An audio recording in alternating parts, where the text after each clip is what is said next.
and we're going to discuss some common network threats. Now, like with anything in computer networking, there's several different types of attacks on a network. These can range from everything from a denial of service or an electronic attack from people that are in other cities or even other countries, to people walking into your facilities and trying to walk out with your network equipment and your servers. And we're going to discuss some broad categories of network threats and network attacks. Now, obviously, this is not meant to be a comprehensive overview of network security, but it's enough to get you thinking about the steps you need to take to secure your network and some of the potential shortcomings in your current network security model. So the first type of attack we're going to talk about is a denial of service or a distributed denial of service attack. Now, I have a very simple diagram over here on the right, and if you've never actually heard of a denial of service attack, or maybe you've heard of it and you're not exactly clear on what it is precisely, then this should serve to help you out some. Essentially, we're the victim in all of this. We are the network that is getting attacked through this denial of service attack. You have the attacker, which harnesses several zombie computers, and these may not necessarily be unknowing zombies. It could be an anonymous type of attack where, hey, let's try to take down Bank of America, which they tried to do here recently. And so we'll all sign up and run this client on our computer, and we will let this attacker and these handlers tell the zombie computers where to attack.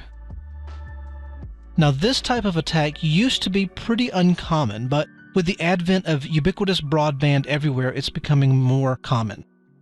Again, it's kind of hard to do a denial of service attack when you have a dial-up connection or an ISDN connection, but now that broadband connections in the home are getting so high speed, 10, 15, 20 megabit, it's very easy to take just a very few computers and completely overwhelm an internet presence. Now, with these few computers, the attacker floods your network with traffic, just garbage traffic. It could be legitimate web requests, it could be just trash on the wire, it could be anything. And the net effect of this is that it consumes CPU and bandwidth on your routers and your servers and your switches and your workstations if it gets down to your workstations. It prevents legitimate traffic from making it across your network. For example, if someone's going to run a DDoS attack against a website, then you have 5 million machines all making web requests of the same web server. The web server will fall over from the load. Or if the web server can keep up with the load, then you may consume all of the bandwidth resources or all of the CPU resources in the router, having to keep track of all of those connection states. Now, to be honest, a denial of service attack is not really a major security concern, but it is a pain in the backside because your network is essentially shut down. Even if it's just your internet presence, most companies nowadays pretty much require an internet presence. I work for a mid-sized company.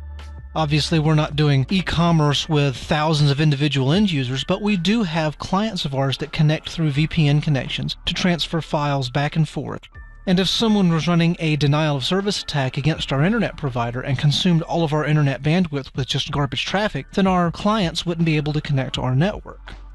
To be honest, mitigating a denial of service attack is very difficult because, again, this traffic is coming not just from 1 or 2 computers, but from thousands of computers. And so you can go into your router and you can create access lists, but each one of those access lists that deny the traffic will consume CPU resources on the router. Again, pretty much the only way to survive a DDoS attack is just to wait it out, and that's not really the best scenario most of the time. But if you have a truly widespread damaging denial of service attack, there's not really much you can do to prevent it.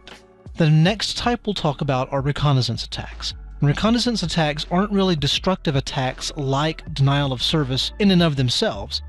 They are usually a precursor to a denial of service or an access attack. The best way to think about a reconnaissance attack is like a burglar casing the joint. If someone's going to break into your house, generally they're not just going to walk up and break the window and walk in. The burglar will take time and watch and learn. He leaves for work at 7:30 and his wife leaves for work at 7:45 and drops the kids off at school on her way to work. And so no one's in the house from about 8:15 to about 3:30 until the kids get home. And he'll watch your neighbors and figure out when your neighbors are there. He'll pick the best time, given all of the information that he can gather from watching you, and then use that information to his advantage to attack you at your most vulnerable. And honestly, that's precisely what a reconnaissance attack is. The first thing they usually do is they'll snoop around the network looking for IP addresses that respond. They'll figure out this is your public IP address range. This is outside your firewall. So you know what? I'm just going to run a ping sweep. I'm just going to ping every device on your subnet. I'm going to see which ones respond to a ping. Those that respond to a ping get examined for vulnerable services. They'll use a tool like Nessus or Nmap or any number of vulnerability scanners to interrogate any open ports and any open IP addresses for any type of vulnerability that may be out there. Let's say there's a buffer overflow in a particular version of SSH that you're using that allows you to get root access. Or let's say you're running a website that's vulnerable to a SQL injection attack. These tools will give you a pretty comprehensive report of exactly what's going on your network and exactly what's wrong with your network.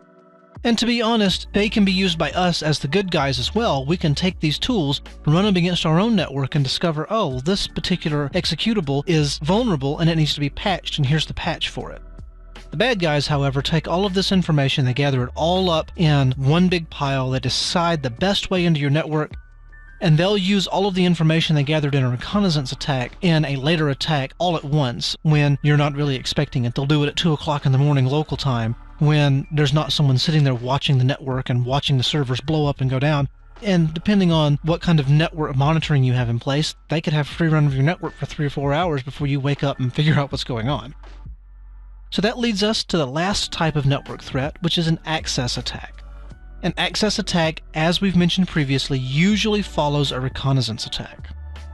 An access attack will exploit a vulnerable service and cause it to malfunction, thereby giving more access than the service was originally designed for.